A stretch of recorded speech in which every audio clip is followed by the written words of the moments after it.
एक और जो अफसोसनाक वाक़या गुज़श्ता हफ़्ते पाकिस्तान में रूनुमा हुआ है और पाकिस्तानी मीडिया में अभी तक सुर्खियों में है, वो एक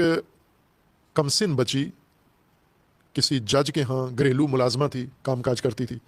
जज की बीवी ने उस पर तशद्दुद किया है और बहीमाना सबोआना दरिंदगी के साथ तशद्दुद किया है, इस तरह से कि उस बच्ची को हर तरह से नाकारा बना दिया है। उसके सर में ज़ख्म थे और इतने पुराने ज़ख्म थे कि जब वो बच्ची अस्पताल में लाई गई है तो उसके सर में ज़ख्मों में कीड़े पड़े हुए थे।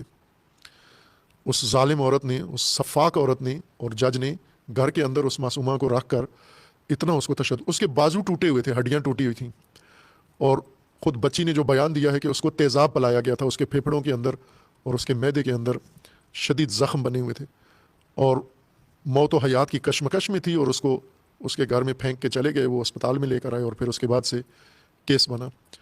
और बच्ची के वालिदैन पर, बच्ची के घर वालों पर जज दबाव डाल रहा है कि आप केस वापस ले लें, पैसे ले लें, और जिस तरह होता है एक रवैया बना हुआ है पाकिस्तान में।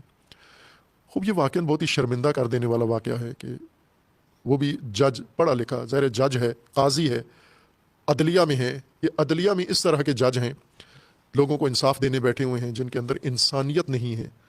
उसके घर के अंदर एक तो कमसिन बच्चों को मुलाजिम रखना, उनसे मशक्क़त लेना, हर हवाले से ये ममनू है व कभी है। लेकिन ये जुर्म जज, कानून का मुहाफिज और कानून का काजी, जो अगर केस चला जाए इसके अदालत में तो वहाँ पर फैसले देगा, बच्चों से मुशक्क़त नहीं लें, और घर में इसने कमसिन बच्ची से मुशक्क़त ली। और पता नहीं कितने बच्चे इन्हीं लोगों के, जजों के घरों में, जर्नैलों के घरों में, ब्यूरोक्रेट्स के घरों में, उलमा के घरों में, कितने उलमा हैं जिनके घरों में कमसिन बच्चे काम करते हैं, कितने मजहबी मुतदय्यन हैं जिनके घरों में कमसिन बच्चे काम करते हैं। और जो इनके साथ सलूक और रवैया होता है वो बहुत भयानक है। मुझे याद है एक ताजिर के घर में मजलिस की नीयत से गया हुआ था, मैं वहाँ ठहरा रात को माह मुबारक रमज़ान में। तो उसके जो नौकर थे, मुलाजमीन थे, वो एक दिन मेरे पास आए और छुप के आके उन्होंने कहा कि माह रमज़ान है और हमारा रोज़ा होता है, और ये शख्स जो आपको इतनी अच्छी ग़िज़ाएँ देता है, हमें जो ये खाना खा लेते हैं, इफ्तारी का खाना खाने के बाद जो बचता है, जो हड्डियाँ और प्लेटों में बचा हुआ सालन, वो सारा जमा करके हमें देते हैं, रोटी के टुकड़े जो उमूमन लोग कुत्तों को फेंक देते हैं, बिल्लियों को, ये हमें वो खाना देते हैं, और ये इतना मजहबी है, ये मजलिसें कराता है। और तो मुझे सुन के बहुत घिन आई, इतनी कि उस घर में पानी पीने को भी जी नहीं कर रहा था। फिर उसको बुला के मैंने तज़क्कुर दिया तो बारकैफ उसने किसी तरह टाल मटोल भी की, लेकिन असर पड़ा। दूसरे दिन पूछा तो उन्होंने कहा कि कुछ बेहतरी आ गई है, लेकिन अब होगा ये कि हमें नौकरी से निकाल देंगे, जो ही आप जाएंगे ये हमें मुलाजमत से फ़ारिग कर देंगे। ये घर घर के अंदर होता है, ये लोग रखे हुए हैं,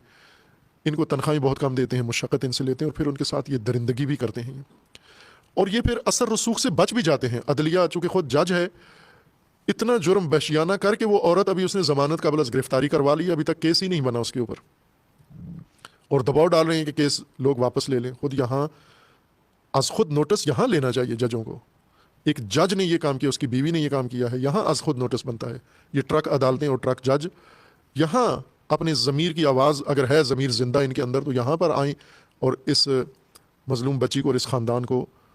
इंसाफ दें और सज़ा दें, उस औरत को सज़ा दें। कोई भी अगर ये ख़ानदान मुआफ़ भी कर दे तो भी सज़ा दें, क्योंकि इसके जुर्म की जो नौइयत है वो फ़कत फ़र्दी नहीं है, इसके जुर्म की नौइयत उमूमी है, चूँकि ये जुर्म हर घर में हो रहा है। वो जो पहले मैंने इशारा किया था, फसाद समाज के घर घर में रच बस गया है, वो यही है। बच्चों को ज़्यादती करना, जिनसी ज़्यादती, हवस का शिकार बनाना, कत्ल करना, और फिर ये बहीमाना काम भी इनके साथ करना। खूब ये भी पाकिस्तान में एक अफसोसनाक पहलू है जिसकी तरफ सबको ध्यान देने की ज़रूरत है, तवज्जो की ज़रूरत है, और इसके सद्बाब के लिए कोशिश करें उलमा अपने तई और बाकी तबकात अपने तई, मीडिया भी।